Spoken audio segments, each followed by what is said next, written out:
Episódio de número 6. Diz assim a doxologia de Judas: Ora, aquele que é poderoso para vos guardar de tropeços e para vos apresentar com exultação, imaculados diante da sua glória, ao único Deus, nosso Senhor, mediante Jesus Cristo, nosso Senhor, glória, majestade, império, soberania, antes de todas as eras, e agora e por todos os séculos. Amém. Aí fecha. Não tem para ninguém. É só Jesus mesmo e pronto. É ele que é o único mediador entre Deus e os homens. Não há outro. Não existe outro. Ele é muito, muito poderoso. A Bíblia fala no Salmo de número 76, no versículo 4, Tu és mais ilustre do que os montes eternos. Significa que ele tem mais opulência, ele tem mais majestade, ele tem mais importância, ele é maior, ele sobrepuja, vamos usar essa expressão, ele sobrepuja os montes da terra. Os nomes dos homens nem entram nessa lista, né? Que é o Fuji e o Everest, que são os dois montes mais conhecidos. Mas o Senhor é mais ilustre do que os montes eternos. Você pode ter uma ideia. O Senhor é mais conhecido, ele é mais glorificado, ele é mais honrado, ele é maior do que o Everest, que fica na cordilheira do Himalaia, separando a China do Nepal. O Everest, ele é tão forte, ele é tão alto, ele tem mais de 8.000 metros de altura, que de um lado tem um clima, do outro lado é outro clima. Ele muda o clima, ele separa o clima, de tão forte que é a presença daquele monte. Mas o Senhor é mais ilustre do que os montes eternos. Por quê? Eles foram feitos pela mão do Senhor. Quando o Senhor criou a terra, a Bíblia fala, Jesus estava com ele. Quando o Pai criou todas as coisas, que é o Criador, o Filho estava com ele na criação. Então foi o Senhor que colocou os montes no lugar. Então ele é mais ilustre. Ele tem que ser mais reverenciado, mais respeitado, mais honrado. Porque ele é aquele, né, tão maravilhoso, tão forte, tão poderoso, que a Bíblia nos fala que ele é senhor do assunto. Jó, capítulo 36, versículo 4. Nós falamos no episódio anterior, mas não demos a referência. A referência é Jó 36, 4. Que o Senhor que está conosco, está falando conosco, é senhor do assunto. Tem conhecimento de causa em tudo quanto ele fala. Ele é aquele cuja glória fugiu os céus e a terra e não achou lugar para si. Está registrado em 1 Reis 8, 27. Lindíssimo, né? Já no capítulo 36, o versículo 32, fala que o Senhor enche a mão de relâmpagos e dardeja contra os adversários. Então, o relâmpago, ele é uma arma de guerra do Senhor. O Senhor, quando entra numa guerra, numa batalha, ele usa os relâmpagos como arma de guerra. Se você tem alguma dúvida quanto a isso, você lê Jó, capítulo 36, versículo 32. São muitos versículos, por quê? Porque quem tem fome e sede do Senhor tem prazer em procurar e aprender a Bíblia. Ninguém aprende a Bíblia só com a gente falando. Você tem que pesquisar, você tem que escrever, você tem que aprender, você tem que examinar, pois, as Escrituras, porque julgais ter nelas a vida eterna. E são elas mesmas quem testificam de mim, disse o Senhor Jesus. São elas que testificam do Senhor. Então, quando você lê Bíblia, quando você gasta o seu tempo, usa o seu tempo para aprender do Senhor, você tem que estar disposto a manusear a palavra do Senhor, né? Procura apresentar-te a Deus aprovado como obreiro que não tem do que se envergonhar e que maneja bem a palavra da verdade, a palavra de Deus. Então, você tem que saber manejar. Você tem que saber aonde estão os versículos, você tem que anotar, você tem que grifar, você tem que pôr um asterisco, você tem que relacionar um com o outro, você tem que saber se realmente é isso mesmo quem está falando, porque quem está falando conosco não é qualquer pessoa, é uma autoridade no assunto, né? Então, ele pode nos ensinar. Eu sei muito pouquinho, né? porque eu não sou mestre em nada. Então, tudo que eu sei, eu aprendi com o Senhor. E por isso que eu ensino gratuitamente. De graça eu recebi, de graça eu dou. Porque eu acho assim, que eu recebi do Senhor, né? Ele me deu. Então, é o mínimo que eu posso fazer é falar sobre ele. Para mim é uma honra enorme poder abrir minha boca e estar pronunciando sobre ele. A boca do Senhor, a Bíblia fala que o estrondo do trovão que sai da boca dele é magnífica. É magnífico isso.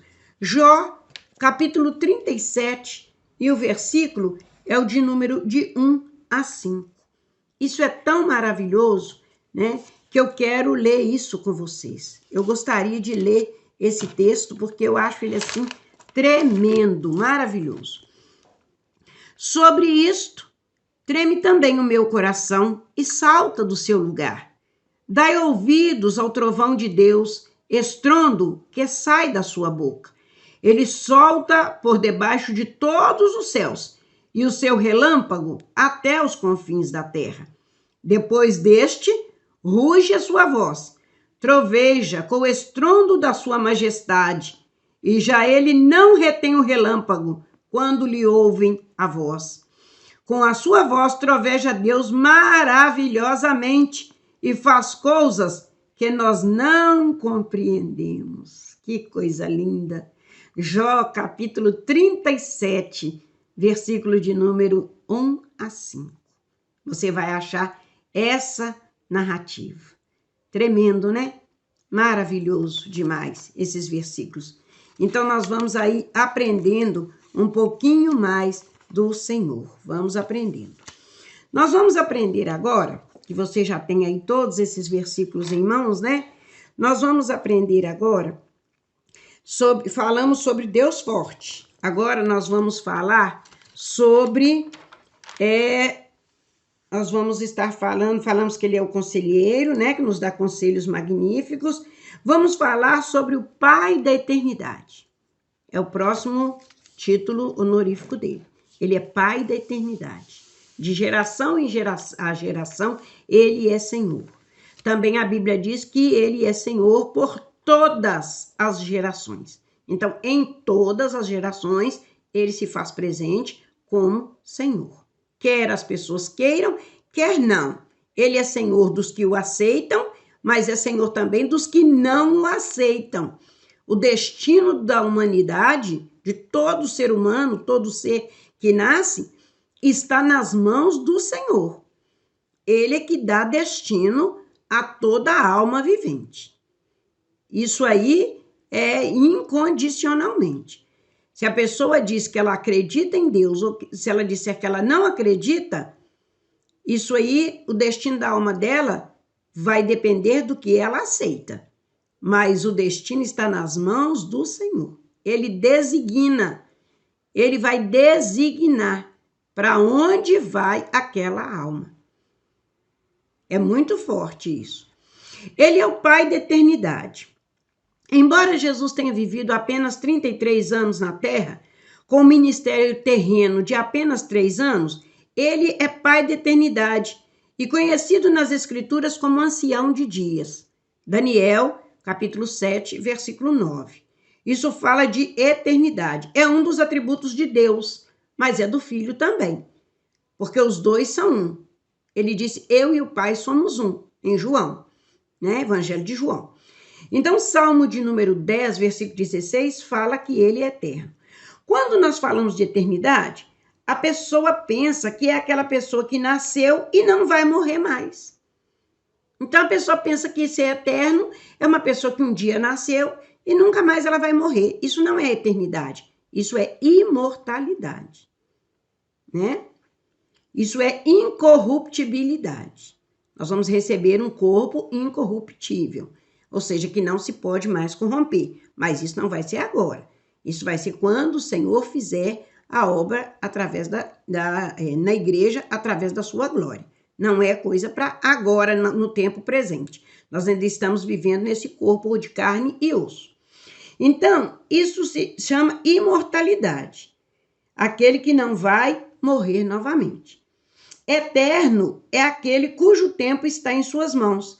Ele pode adiantar no tempo, como ele pode retardar o tempo.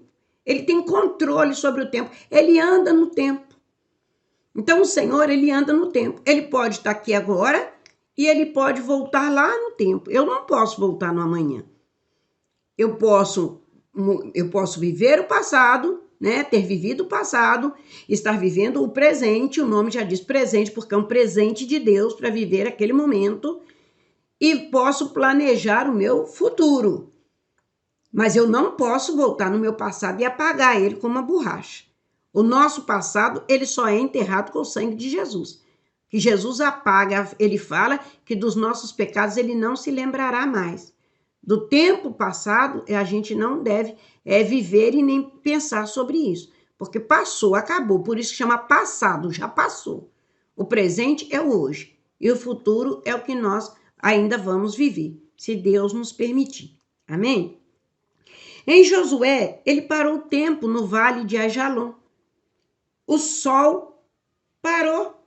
Ele interviu na rotação da terra e parou o turno por quase um dia. Não foi um dia inteiro. Foi por quase um dia. Você vai achar essa referência em Josué, no capítulo de número 10, no versículo de número 12 ao 14. Você pode entender? Foi assim que aconteceu. Nós vamos ler aqui para você poder entender que isso é muito importante. Então, Josué falou ao Senhor no dia em que o Senhor entregou os amorreus na mão dos filhos de Israel e disse na presença dos israelitas: Sol, detente em Gibeon, e tu, lua, no vale de Ajalon. Ele deu voz de comando. Ele falou: Sol, para, e lua, para. Para agora. Jó diz que ele fala com o sol. Salmo diz que ele fala com o sol. E o que é mais lindo, o sol obedece. Os céus proclamam a glória de Deus. E o firmamento anuncia as obras de suas mãos. Salmo 19. Lindíssimo, né? E o sol se deteve. E a lua parou. Até que o povo se vingou de seus inimigos. Não está isto escrito no livro dos justos? O sol se deteve no meio do céu e não apressou a pôr-se por quase um dia inteiro. Então, não foi um dia todo, foi quase um dia inteiro. Não houve dia semelhante a este, nem antes, nem depois dele. Tendo o Senhor atendido a voz de um homem, porque o Senhor pelejava por Israel. Que coisa magnífica. Ele parou a rotação, o movimento de rotação do sol e da lua. Ele deu voz de comando e eles estacionaram, como um carro no estacionamento, e não saíram de lá até receber voz de comando do Senhor, a voz poderosa, que dá ordem e as coisas acontecem. Gente, magnífico. Isso é poderoso. Ele é o Pai da eternidade. Vamos prosseguir. Foi ele também que retrocedeu o dia no relógio de Acás. Lembra que lá foi por quase um dia? Aqui foi mais alguns minutos. Vamos ver isso. Segundo o livro dos Reis, o capítulo é o de número 20 e o versículo é o de número 11. Segundo o livro dos Reis, capítulo de número 20 e o versículo é o de número 11, que nos fala assim: Então o profeta Isaías clamou ao Senhor e fez retroceder 10 graus a sombra lançada pelo sol declinante no relógio de Acás.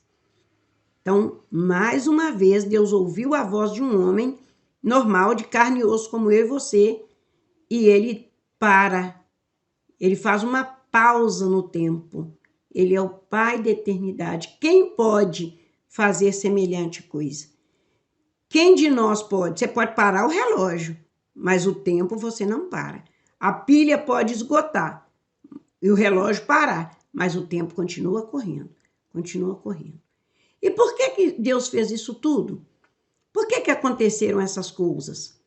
Há pouco tempo, algum tempo atrás, né, nós vimos a NASA afirmar isso, que quando ela retrocedeu, né, lá os aparelhos dela, ela descobriu que faltava um dia na história da humanidade. E tanto procurou, que encontrou este dia. Este dia que falta, você vai observar que o ano tem 365 dias e 6 horas. Juntando essas 6 horas, 6 mais 6, 12, mais 6, 18, mais 6, 24. Vai dar mais um dia. Então, de 4 em 4 anos, nós temos o ano chamado bissexto, porque ao invés de ser 365 dias, são 366 dias. Você vai observar que de 4 em 4 anos tem o dia 29 de fevereiro. Mas 29 de fevereiro acontece só de 4 em 4 anos. Você vai observar que o mês de fevereiro não tem o 30º dia, que seria o dia 30 de fevereiro. E por que não tem esse dia, 30 de fevereiro? É por acaso? Aconteceu alguma coisa para não ter esse dia de fevereiro? Vamos procurar isso na Bíblia? Isso está na palavra? Sim, isso está na palavra e nós vamos achar agora em Jó, no capítulo de número 3. É lindo demais, né? É maravilhoso. Que tudo que a gente falar tem que estar na Bíblia. Não acredite em mim se eu não falar com você na Bíblia. Não acredite em ninguém que vai falar com você de Deus sem te mostrar na palavra de Deus. Ela é a autoridade máxima sobre qualquer assunto que se vai tratar quando se diz respeito ao Senhor. Então, tudo que eu estou falando aqui tem que estar na Bíblia. Se não estiver na Bíblia, não acredite em mim. Vamos lá? O que eu estou falando, o dia 30 de fevereiro, ele existe na Bíblia. Vamos ver o que aconteceu com ele? Capítulo 3 do livro de Jó, versículo 1. Depois disso, passou Jó a falar e amaldiçoou o seu dia natalício. Disse Jó: pereça o dia em que nasci e a noite em que foi concebido um homem. Converta-se aquele dia em trevas e Deus, lá de cima, não tenha cuidado dele, nem resplandeça sobre ele a luz. Reclame-no as trevas e a sombra da morte. Habitem sobre ele nuvens. Espante-o tudo que pode enegrecer o dia. Aquela noite, dela se apoderem densas trevas, e não se regozije ela entre os dias do ano, e não entre na conta dos meses. Jó, segundo os estudiosos, é o primeiro livro da Bíblia. Então, foi antes de retroceder o sol, foi antes do relógio de Acás parar, né? A sombra declinante no relógio de Acás, lá em 2 Reis, capítulo 20, versículo 11. Lá também, no vale de Aijalon, quando o sol parou, Josué, né? Para Josué guerrear contra os amorreus e vencer a batalha. Josué, capítulo 10, 12 a 14, nós já lemos aqui. Agora, nós aprendemos que Jó, tudo isso aconteceu porque Jó amaldiçoou o dia do nascimento dele. Ele disse, olha, esse dia o sol não vai brilhar sobre ele vai acontecer trevas sobre ele, e ele não vai entrar nos dias do ano e nem na conta dos meses. Olha que profecia mais perfeita, gente. Que coisa linda que é esse Deus. Então, o dia que falta na NASA é esse dia aqui. O dia do nascimento de Jó. Ele faria, no caso, aniversário, no dia 30 de fevereiro. Mas ele amaldiçoou o dia e o dia sumiu. Forte, né? Porque o Senhor é o Pai da eternidade. Que comunhão essa que Jó tinha com Deus, né? Ele viu o Senhor usar os relâmpagos como raios. Ele viu coisa demais. É muito lindo. Ele viu os depósitos de neve. Ele viu coisas demais. Quando a gente for falar, a gente vai falar um pouquinho sobre essa situação. Mas agora a gente está falando sobre o Pai da eternidade. Então, não entrou na conta dos meses. Ele pode controlar o tempo, as estações, as fases da lua, o percurso do sol e os signos do zodíaco. Tem gente que pensa que o zodíaco não existe. Existe sim. Jó falou sobre ele, os 7 estrelas, as constelações. Jó falou sobre eles. Sabia que Jó falou sobre eles? Então, existe sim os signos do zodíaco. Só não existe previsão para os signos, igual as pessoas usam como prognóstico. Amanhã, no signo de Touro, vai acontecer isso, isso e isso. Isso não é verdade. Isso é prognóstico. Isso é misticismo. Isso não existe. Mas os signos do zodíaco existem sim. E eles estão lá, né? Deus pode adiantá-lo como retardar a rotação dos planetas, né? A Estação Espacial Americana, a NASA, ela realmente contou os dias e viu que faltava mesmo. Então, de eternidade a eternidade, o Senhor é Deus. Provérbios 8, 23. Amém? Lindíssimo. Então, nós vamos parando aí no 6º episódio.